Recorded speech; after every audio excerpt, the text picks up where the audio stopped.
আকৌ লাখ লাখ মহিলা গোটৰ একাউণ্টত চৰকাৰে প্ৰদান কৰিলে 10,000 কোটি টকা গছ পুলি ৰোৱাৰ পিছত কেঞ্চেল কৰা হ'ল ৰাজ্যৰ হাজাৰ হাজাৰ মহিলাৰ নাম। আপোনাৰ গোটৰ 10,000 টকাৰ পৰা নামটো কৰ্তন কৰা হৈছে নেকি, বা আপুনি গোটৰ 10,000 টকা পোৱা নাই নেকি? অৱশেষত অসমৰ মুখ্যমন্ত্ৰী হিমন্ত বিশ্ব শৰ্মাই প্ৰত্যেকখন জিলাত চেক প্ৰদান কৰি আছে। কোনে কোনে আৰু কিয় নাপাব লাখপতি বাইদেউ আঁচনিৰ টকা, ইয়া অসমৰ মুখ্যমন্ত্ৰী হিমন্ত বিশ্ব শৰ্মাই সম্পূৰ্ণকৈ ঘোষণা কৰিছে। কি যোগ্যতাৰ ভিত্তিত দিয়া হৈছে 10,000 কোটি টকা? বিহালীৰ পৰা অসমৰ মুখ্যমন্ত্ৰী হিমন্ত বিশ্ব শৰ্মাই 10,000 কোটি টকা প্ৰদান কৰিছে, কিন্তু কি যোগ্যতা ভিত্তিত মানে চৰকাৰে প্ৰদান কৰিছে আপোনাক 10,000 কোটি টকা? লগতে কোনবোৰ মহিলাক 10,000 কোটি টকা দিয়া নাই?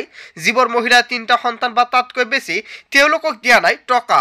যদি আপুনি আত্মঘাতৰ ফৰ্মত 3টাতকৈ অধিক সন্তান উল্লেখ কৰিছিলে, তেনে ক্ষেত্ৰত কিন্তু আপোনাৰ একাউণ্টত 10,000 কোটি টকা সোমাই দিয়া নাই আৰু আপোনাৰ নামটো কৰ্তন কৰা হৈছে।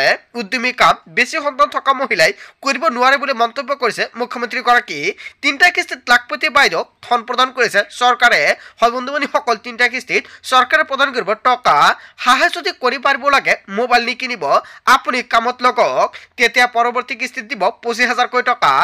শেষৰ কিস্তিত আপোনাৰ একাউণ্টত চৰকাৰে প্ৰদান কৰিব 50,000 কোটি টকা।